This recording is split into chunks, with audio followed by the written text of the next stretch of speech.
The first time I met Bill Shorten was not long after the election, when he spoke at an event, put his microphone down and had to rush to his plane. I ran after him down the corridor. He was kind and generous, stopping for a picture. I said, "People are dying, Bill.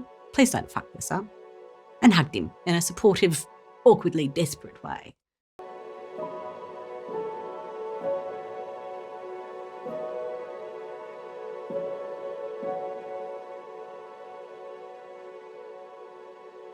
Hi, my name is Claire McCracken and I am the founder of Carers and Advocates Australia. Carers and Advocates empowers, inspires and enables people to actualise their vision of their best life. We offer a village, a sanctuary that frees people from the burden of day-to-day care so that they can focus on their life's potential. We are an inclusive village community rather than an institutional home. Our skilled carers and progressive contemporary culture foster a reciprocal atmosphere in which all feel safe and empowered. We look beyond simply providing consistent care. Our passion is to liberate people from fear and uncertainty and inspire them to live their best life as valued members of the community. In this episode of The Butterfly Effect, we'll look at the recent press conference with Bill Shorten when he spoke of his 6-point plan and cover what my thoughts are on that, as well as how a village concept speaks to those issues. The balance of power between people and the equality of people determines what autonomy each of us has and the level of freedom we have in our lives. Status is something in our society that we judge worth by. Basically, we measure it by the amount of our contribution in tax. No matter what your disability, your burden is determined by how much you cost the government. Most people with a disability are locked out of employment and their contributions to society. Not being monetised, they are therefore counted as a cost. Their place at the stakeholder table is diminished to the point they are often intentionally or otherwise completely overlooked or merely tokenistic virtue signalling. The intention of the NDIS was that it would place the participant, the person with the disability who was to be supported, in a position of power as a consumer. At the pinnacle of this balance of power should be the disabled person's welfare, their very life. So the question on many lips is, will Bill Shorten address the elephant in the room? Certainly the robo-debt inquiry has given us some hope, or at least opened the door to possibilities. Perhaps this government does have the courage to address what needs to be done. Recently, so the 18th of April, I attended the National Press Club and I watched Bill Shorten's speech. He admitted that the NDIS is broken. It had lost its way and was not delivering the outcomes it was set up for, and he proposed a 6-point plan. Of all the things he said, the most powerful statement to me was when he said the NDIS is here to stay, albeit capped or otherwise. Well, that is worthy of a big thank you. For context, let's not forget that the NDIS was spawned from the Shout-Out report, which led to the Productivity report. This is what led to the birth of the NDIS. Ta-da, so to speak. Basically, that Productivity report wasn't kind, suggesting things are in a terrible way and something needs to be done. Fraud, mismanagement of funds, neglect, people taking the money but not delivering service, let alone outcomes. You know, the same old chestnut re-roasted. Yet it still took another decade before we had a Royal Commission into disability. The good news on that front is that it was post-NDIS rollout. That means it can't be all blamed on, well, that was the old system. We now wait for the results. Though a great vision, the NDIS could be seen as a source of cost saving and a prime opportunity for privatisation of disability. The beginning of privatisation of healthcare, perhaps. Certainly a devolvement of duty of care and the social contract we subscribe to in our democratic system. No one left behind, so to speak. A cry most loudly heard if those not left behind are loud and have lots and lots of money. What didn't happen at the time was an investigation into providers or investigation into why it was so broken, and as such the purple band-aid was just slapped on. Just like slapping lipstick on a pig, it is still a pig in search of a trough, even if it is slightly prettier. It became a cash cow for gangs of the unscrupulous and continues to be so. Hopefully, Mr. Shorten's investigation will deliver real results for the betterment of the disabled. Not having an inquiry to deliver the right expectations enabled the Phoenix-style rebirth of disability and a national whitewashing of the travesty and human rights atrocity disability had been, and still in too many cases remains. Had a little more care been placed, certain providers would have, say, evaporated. The same mistakes would not have had to be repeated, especially if capitalism was truly allowed to do its magic and the disabled were truly the consumer.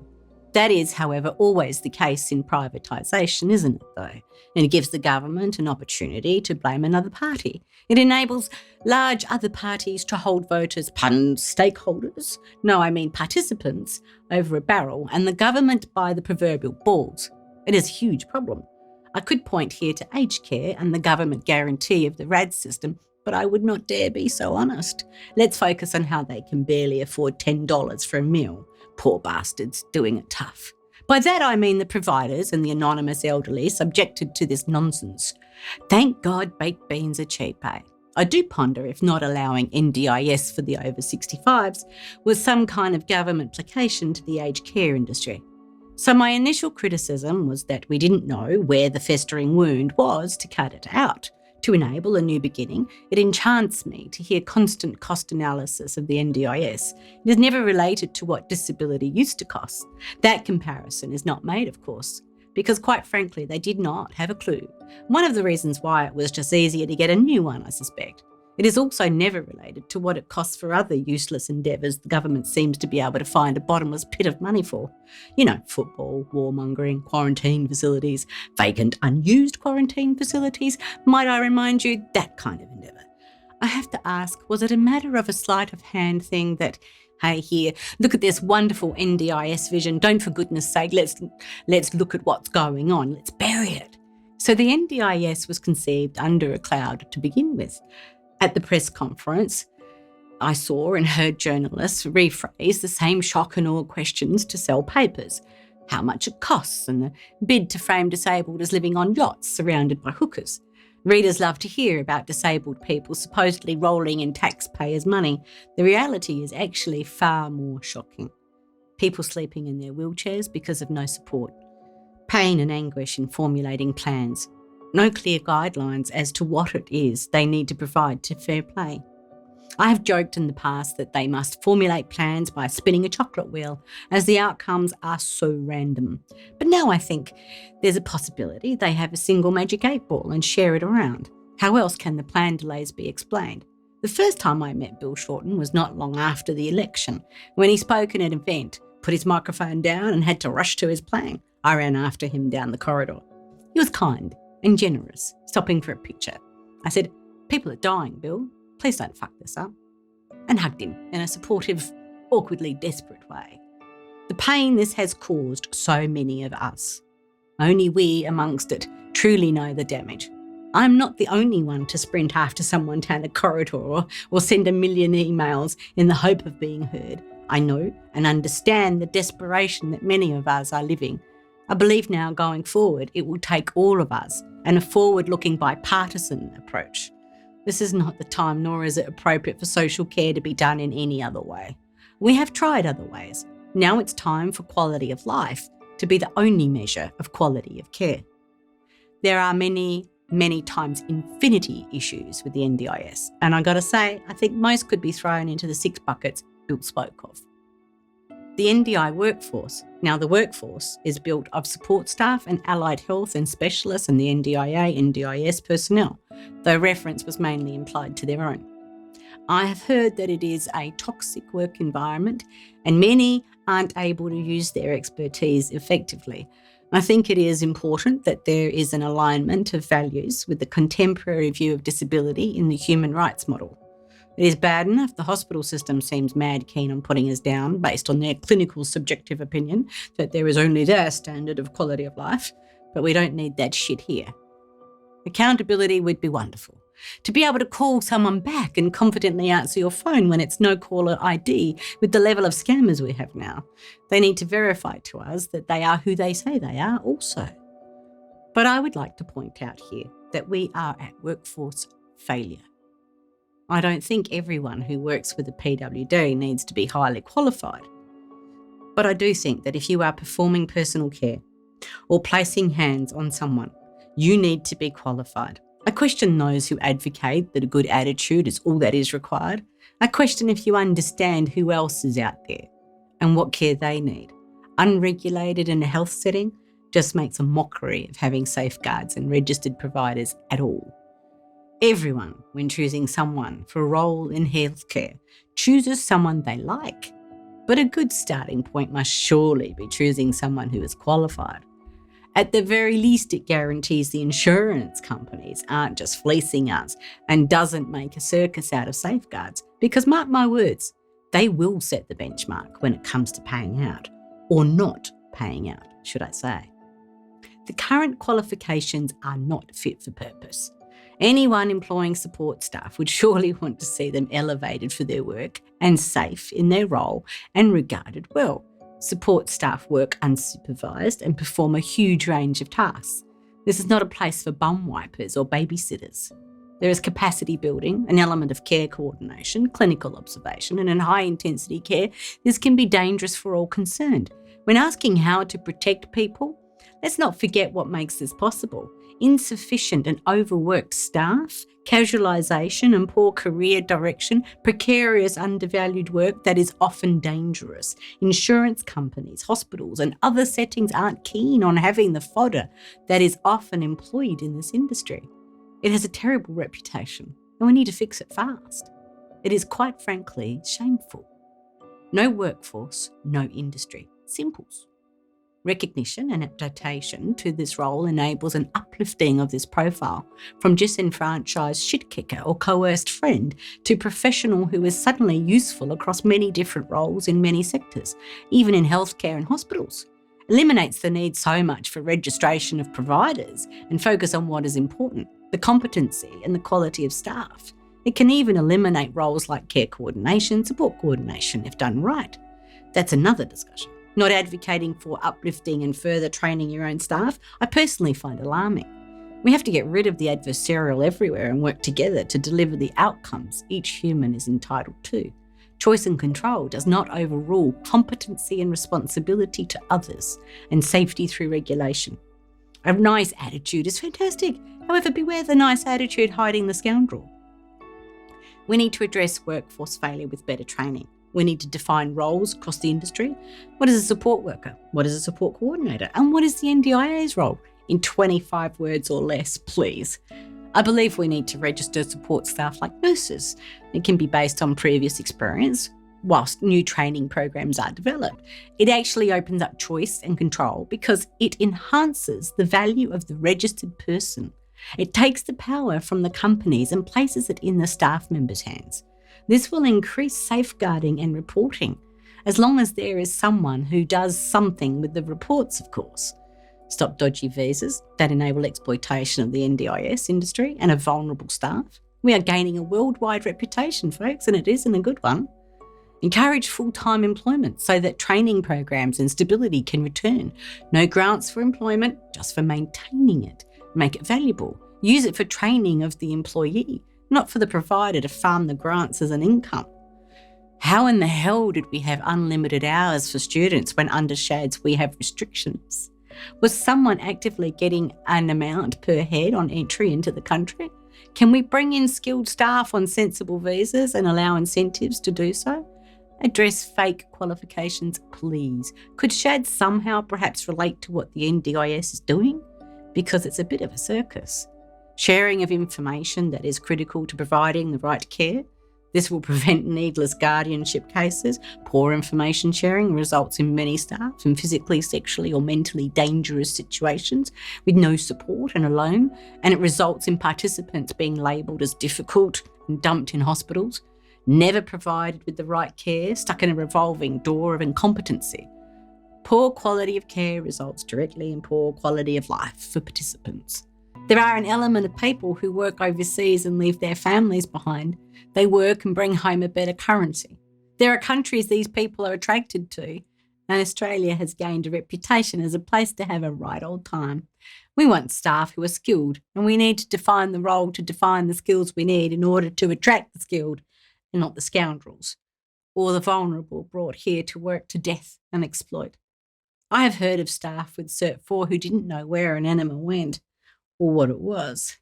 We have participants pointing to pictures to get shopping done due to language issues. We have staff claiming higher qualifications than they actually possess, and huge gaps in basic literacy, not to mention cultural inequity. There are excellent people available who just aren't being attracted. And why would they be attracted when they are treated like fodder to be shift worked to death in an adversarial, hostile climate? The best go elsewhere. Long-term planning. There are many who have experienced long-term planning already with plans that are multi-year, generally resulting in cuts. Before you can have artificial intelligence, you must have human intelligence. No matter how fancy technology gets, it has a human creator. If that creator's intent was to slash plans accordingly, some pre-written agenda, we can only presume that that's how robo-debt started. To prevent this in the NDIS sphere, we need to be housing and collecting data from not just from those with an opinion or even unanimous opinions. We need to understand the greater issues and the directions that the country is going. Some items will jump out as matters worthy of concern, including, say, cost of living, a fabulous plan and unable to afford to eat is a bit of an issue, aged care crisis, lack of housing, dilapidated public housing only held up because of the asbestos holding it together. How many new people are coming to Australia? Financial appetite of banks. Do we have a working system at all? How many more royal commissions are we going to have? Isn't it better to just work it out? Have we considered the lack of workforce? What about the continuation of state-run institutions? Why do we still have them? What about the healthcare systemic failure? What about the lack of GPs coming into the role? What about the end of bulk billing? How the NDIS sits in with other departments? Does the person have a clear diagnosis? And have they been supported with reports? No point denying access and not funding GPs or specialists to provide reports and then have someone guess. GPs are not funded to write reports. We need to understand, is it maintenance? Is it degenerative? And link this to the goals. Let's have smart plans that deliver outcomes.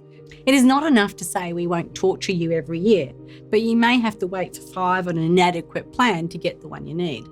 To be really clear, wrong decisions cost lives, cost quality of life, shortens people's lives and causes untold stress and financial hardship to many around them. I'd like to see an automatic redress system if a plan has caused harm to someone, not like an IER, but an internal review that everyone has access to. True access in a community means everyone has access to representation and informed representation. No more selling everything you own to pay for legal representation to fight fancy government lawyers. Vulnerable and no money shouldn't mean no representation or voice. Advocates need better funding and training and need to be independently available to anyone. I'd like to see the NDIS more proactive in holding the states accountable for the 90% who are disabled and not on the NDIS that it has abandoned, and I'd like to see integration in schools for all abled. We need to focus on the next generation. Integrate, don't segregate. I'd like to see the hospital system become a healthcare system. And what if it was actually accessible to all? I'd like to see open support for the NDIS class actions, welcomed by Bill Shorten. I'd like to see cost gouging end. In order to plan, we must have a plan to integrate so people with disability can survive in the community and aren't at some point thrust into a community that is entirely unprepared for them. This increases the need for more supports and diminishes the vision and good work the NDIS aims to do, even if it was working at optimum. Addressing rising costs. Participants need to be at the stakeholders' table, not consumers in a contrived sphere in development of towns and suburbs. We need to consider community.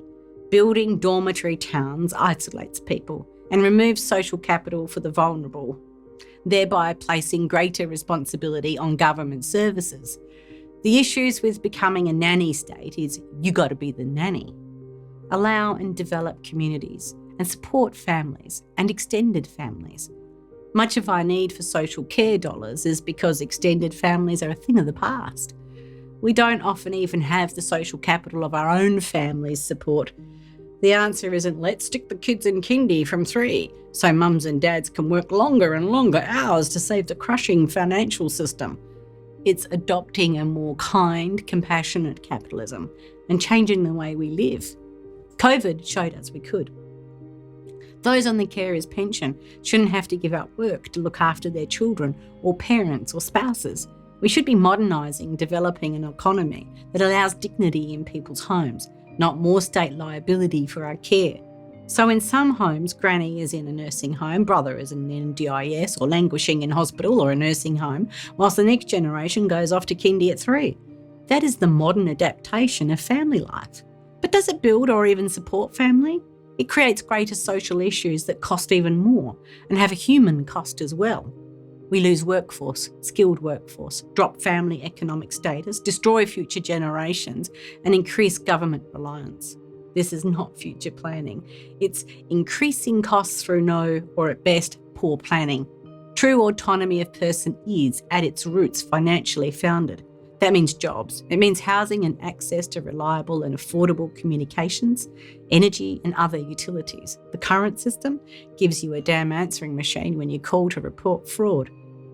Doesn't recognise when plans go over budget, not even a charge of over $800K on a $500K plan. Thinks attending a dying man is not reasonable or necessary. Everyone should be registered. Security checks.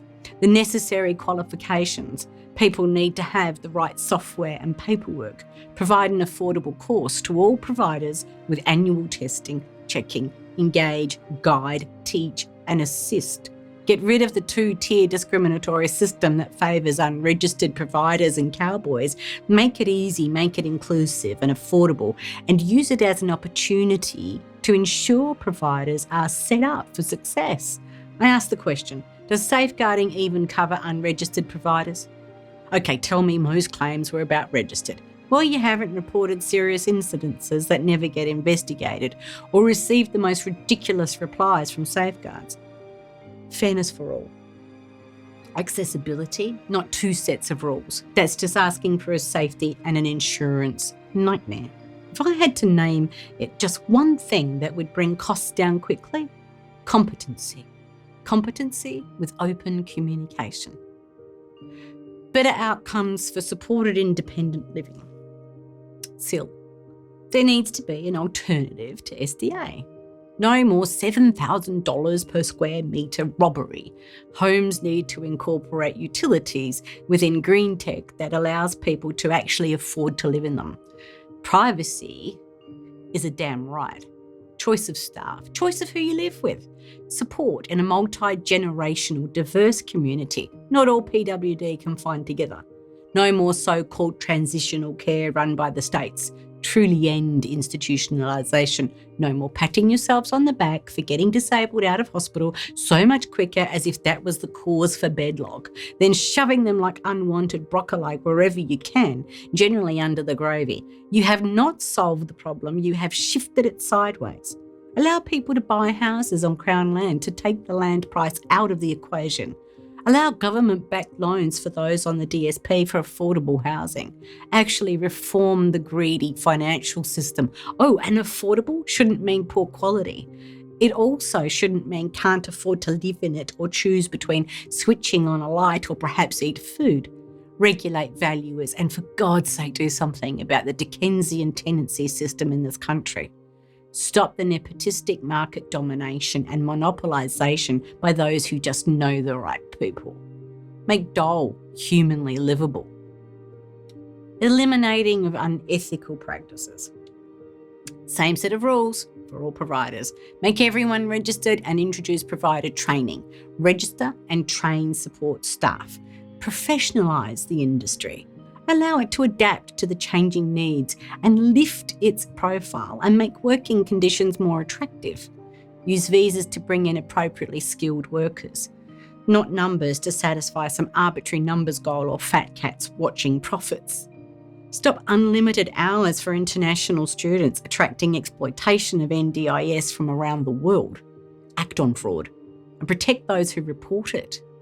Flag overspending and have it promptly investigated. Get the basics right. Failure to create change will only foster more of the same. Ensure everyone has access to an independent advocate and fund it through the NDIS so it is specialised and productive. Most support coordinators are doing this pro bono. Otherwise, due to the system being so damn complicated and changing every 5 damn minutes, it makes vulnerable more vulnerable. Organise it. Don't pay employment grants to providers to employ numbers.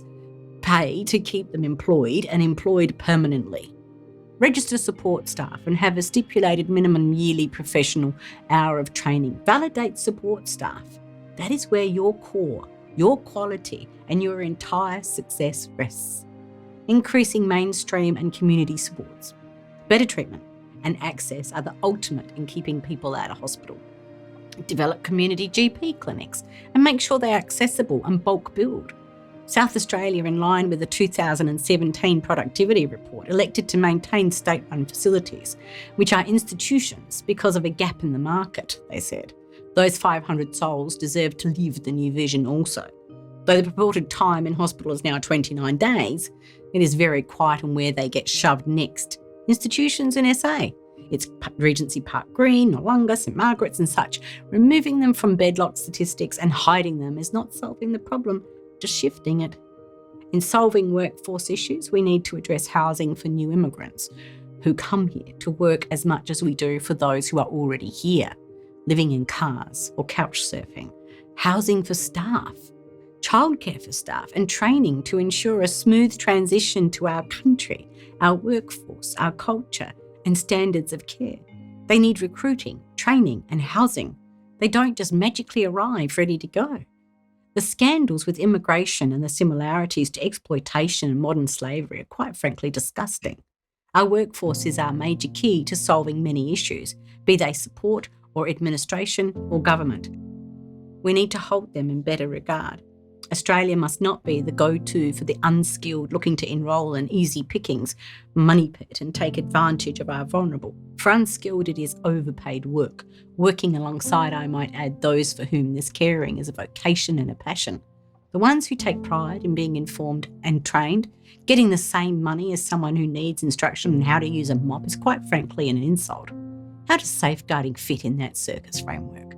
If the NDIS is to be more than an oasis in the desert, then we need to address the fact that though the Disability Discrimination Act was enacted 40 years ago, society hasn't evolved to deal with it.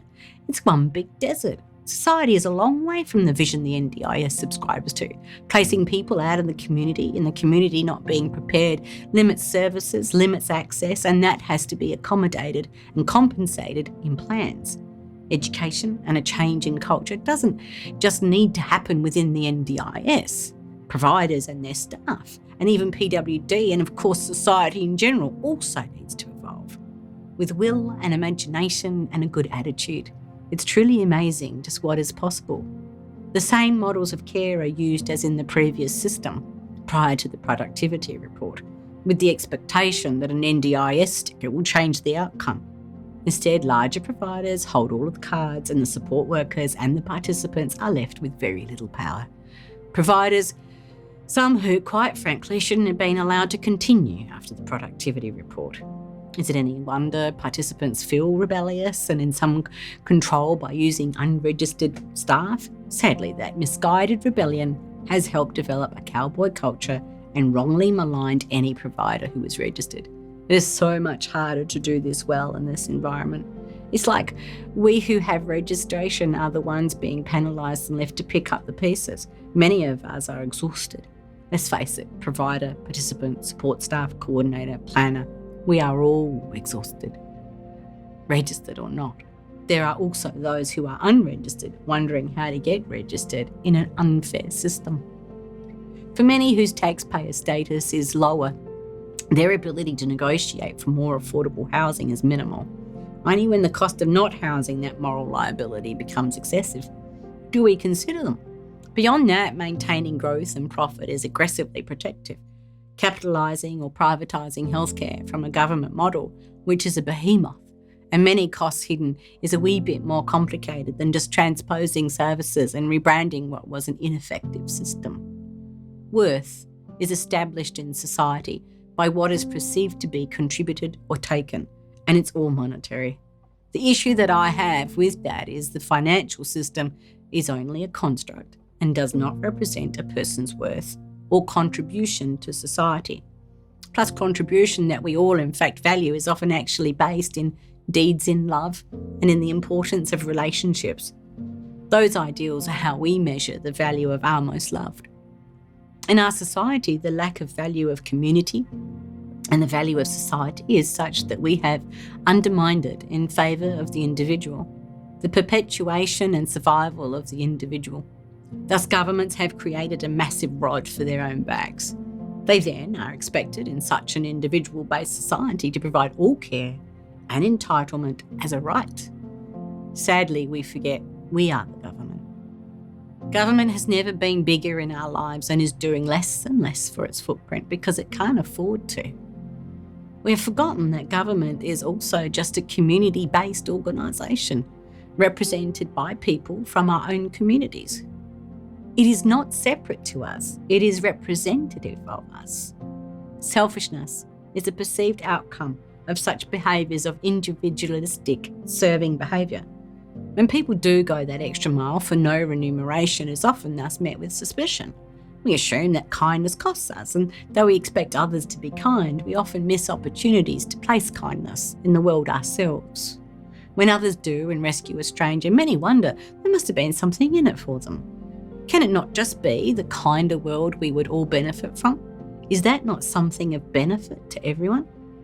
There are many of us across the sector, registered, unregistered, support staff, support coordinators, allied health, and especially families and friends, filling large gaps in care. It is destroying many good people, and good businesses are closing their doors. Throughout the world today, we see the same newspaper articles almost verbatim. Ambulances ramping, healthcare collapsing, casualised workforce, cost of living crisis, and demands on government as an entitlement to be responsible for all of it. Our family units are less strong and less capable, and the cost per person is higher than it ever was. We build houses, not homes, and suburbs, not communities.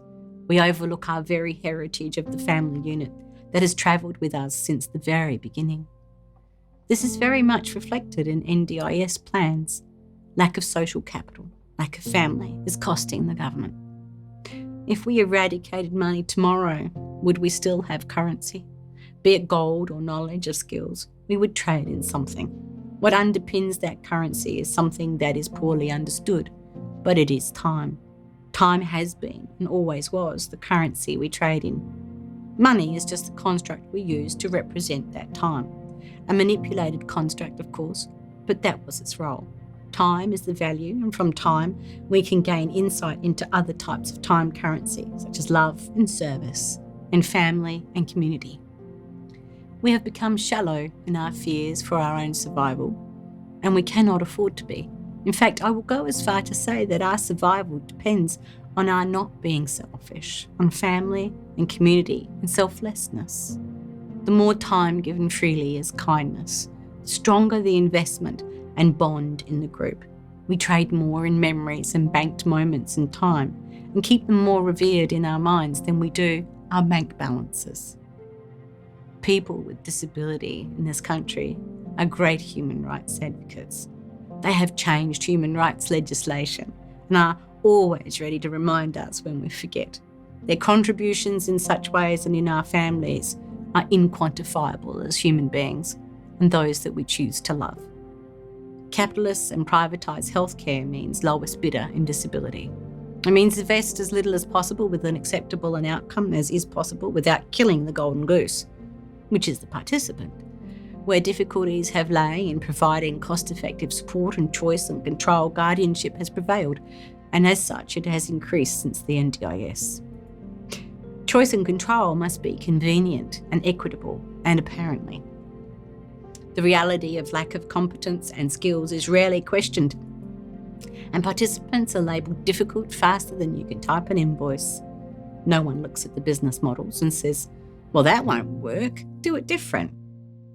No, it alters the participants' parameters to fit a failing model, feed the machine more money. If you are high needs and can't live in a group home, it's likely you are a target for guardianship. If you are too difficult to look after and they need the bed in hospital, you will find yourself stuffed away in so-called rehab, an institution, a place of forgetting. Authority and control, a powerful manipulator and remover of choice. How much more quickly would aged care have adapted if private clients were paying from their own pocket for care in the home? Would we allow anyone, regardless of qualifications, to attend our parents? Don't think so. Now that would have been choice and control. Just as in disability care, the fear of workforce failure and the ransom of moral liability drives government decision and not best practice. We are constantly chasing our tail and crisis managing. We aren't looking at ways to better our way of living. We are looking at ways to maintain growth.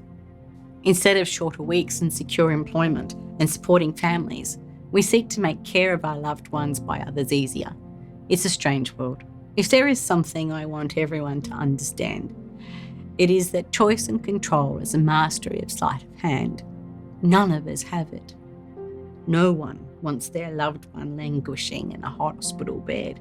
No one wants their loved one working all hours, unable to pay rent. Families need to be in an environment that they can be families. Communities need to be communities again.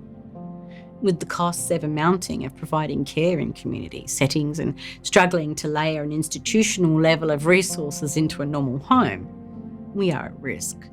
How do we transfer the panopticon and its infrastructure of the institutions to an individual's home without making it an institution? How do we do that? It be financially possible? How do we maintain a safe environment and not isolation? And how in the hell do we find the affordable homes to realise this dream when the reality is double income families on good incomes can't afford a home? How is that going to happen for everyone regardless of circumstance? Should aged care wobble further, the aged care machine will seek easy cash. And we already see large providers queuing up for NDIS registration to fill their poorly managed holes in their finances with the disability dollar. The hospitals get clogged up with people too difficult or too complex to care for in the community. The effects of a failing workforce and a poorly trained and exploited one ripple more like a tsunami across both sectors. The SRFs maintain their lowest profile, for God forbid they be seen for what they are, institutions. Our governments slide our people out of hospital into transition facilities until they are full and then seek new hidden beds to use in favour of publicly alleviating bedlock for the voters. Can't have disabled people clogging up the system, taking up beds. Yet we don't often hear about, or God forbid we solve, the reasons why we are fishing them out of the river in the first place. Let's just pull them out downriver and do it quietly. Let's never speak of the problems. Gosh, it would require another royal commission, another parliamentary committee or task force to state the bleeding obvious. It serves and lines the pockets of too many of their friends, after all. Even with a new government in place, it may take a decade to clean out that basement of nepotism and bakshish. I don't wish to see institutionalisation reinstated because it's all failed. I don't wish to see secret institutions and the dream and vision of the NDIS proper forever deemed as well, just too expensive. We all possess the will, just some of the will is to fill pockets and not see it succeed its vision. Well, I say to you, sod that for a game of soldiers. We are a community and we have the power together. There are actuaries who can literally assess the cost of every breath to a participant. We can cost everything down to that micro level. We can't live in such a profit and loss world of costing each breath by contribution or deficit in that simplistic way. We either encourage people to breathe less often or not at all. One can be forgiven for contemplating if that is a part of the plan. We speak of heritage when we refer to buildings and paintings and culture, but we forget that across all of humanity, wherever and whoever we are, family and community are an intrinsic part of our heritage. That heritage that enabled us to become civilised and develop and survive and thrive. We build houses and we fail to maintain the integrity of the communities that came before. We don't build neighbourhoods, we build suburbs, and the cost of that we can directly calculate, just as we can for every breath, in and across our entire society. The lack of a soul present to open a door or answer a phone, the simplest of things we can easily place the cost on in an NDIS plan. We just need to see the value in our families, our communities and our neighbourhoods, to remember our heritage, the heritage of community, of family, and place it at the core of all we do. Not only will we see the value of every human being in a different light, but we will have the solutions we seek to solve the economic and financial equation on how to provide care for everyone in our community without removing their value as a person and their quality of life. We measure different outcomes as profit and value different things as wealth. The only unit of measure that is still backed by any tangible commodity is time. And it is backed by the time and lives of real people, just as it was intended when money was created, a unit of measure representing our labour in time. Less money, less quality of life for the people as each breath is measured, yet the quality of the life for that money spent is never the KPI. In a community that works together and supports each other, it is reasonable to say we can easily solve the problems the disability and social care sphere faces together without compromising on quality of life. Of all the rhetoric and all the ideas, the one thing we can all agree on is that capitalism needs to find compassion. The NDIS needs to indeed find its heart. That is something that everyone can take responsibility for and has the power in their own hands to make a difference. We can all put a little more kindness, take some responsibility, make ourselves accountable. The National Anti-Corruption Commission starts its ball rolling on the 1st of July. A line has been drawn in the sand. Let's hope it makes government more effective, more accountable, more accessible. I hope it sends a ripple that places ethics and service at the core and paves the way to a more compassionate form of capitalism. There are many touting communities at the moment. Those who see it as an outdoor institution and an opportunity to bulk up care. Scale seems to be the buzzword, and thereby make the business more tenable seems to miss the point of care. The current business model isn't tenable at the moment. Well, only for the cowboys. To better integrate $7,000 per square metre and group people together is not a community or a village. Having nowhere else to go does not make it intentional. Perhaps the most poignant thing here is that putting PWD into houses in the suburbs was meant to place them in community. What it really does is isolate them. They are in suburbs, often in a house with strangers, uncertain about whether carers will turn up, often lumped in with a carer they have not chosen, dealing with limited opportunity for excursions, and spending most of the time each day alone. I hope those that need to know the difference. Being placed within a community does not equate to being in a community. We need to build resilience and safeguarding into the fabric of our culture. Placing quality of life as a standard measure must be the benchmark for quality in care. Carers and Advocates Australia looks beyond simply providing consistent care to empower, inspire and enable people to actualise their vision of their best life. We offer a village sanctuary that frees people from the burden of day-to-day care so that they can focus on their life's potential. We choose to create villages in every state, limited only by the number of seeking that sanctuary and quality of living. Each village is an inclusive village community rather than an institutional home or a house sporadically dropped into a suburb. Our skilled carers and progressive contemporary culture foster a reciprocal atmosphere in which all feel safe and empowered. The village also includes a core enterprise, providing opportunities for PWD to participate in productive work, earning income and generating real outcomes for all stakeholders.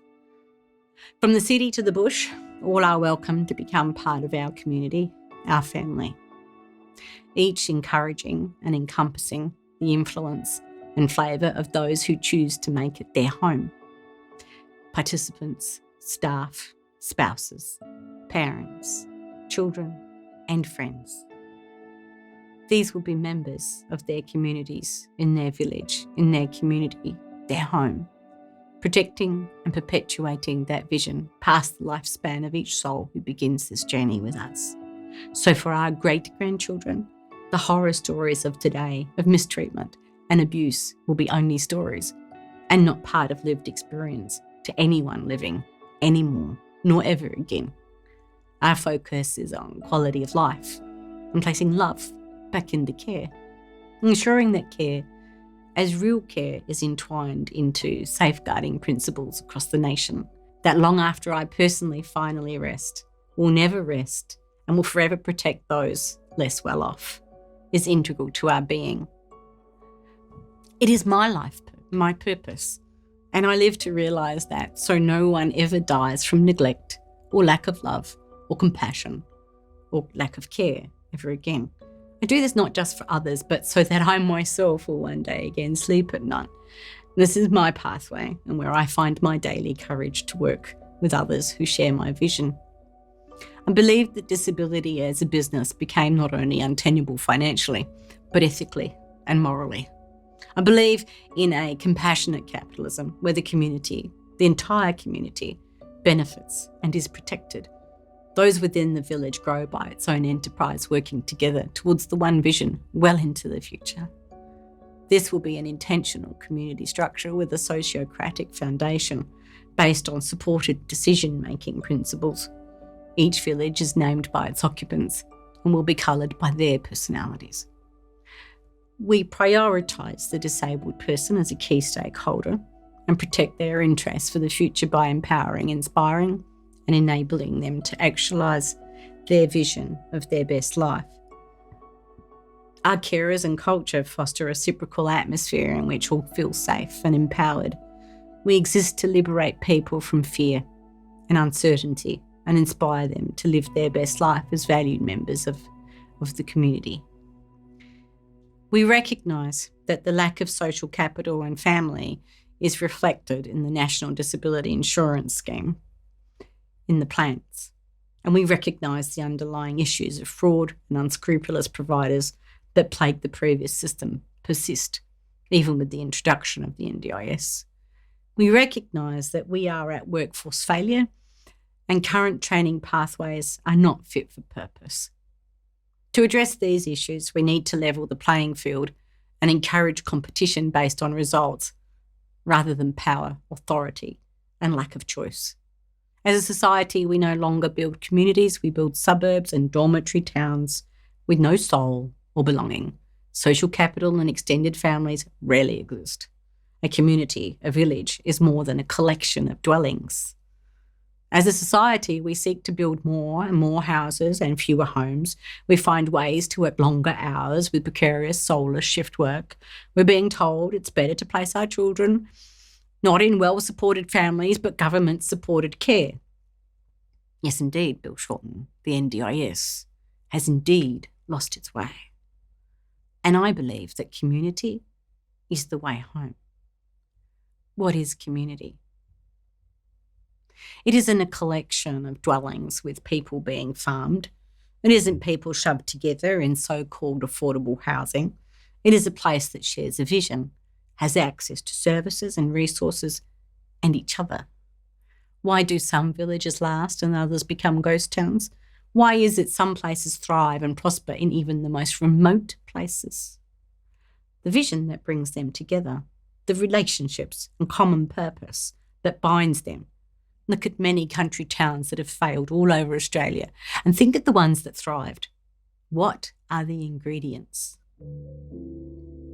There is far more to our concept than virtue signalling, descriptions designed for the feel-goods. We aim to make stakeholders out of our community members and be inclusive beyond farming the disabled in a cheaper format to make money.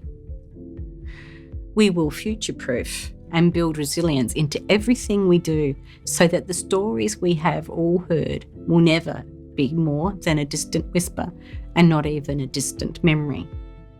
Our community's overriding commitment that each may own is to empower, inspire, and enable people to actualise their vision of their life and to live the best quality of life that is possible, to be the stakeholders in their care and in their own lives.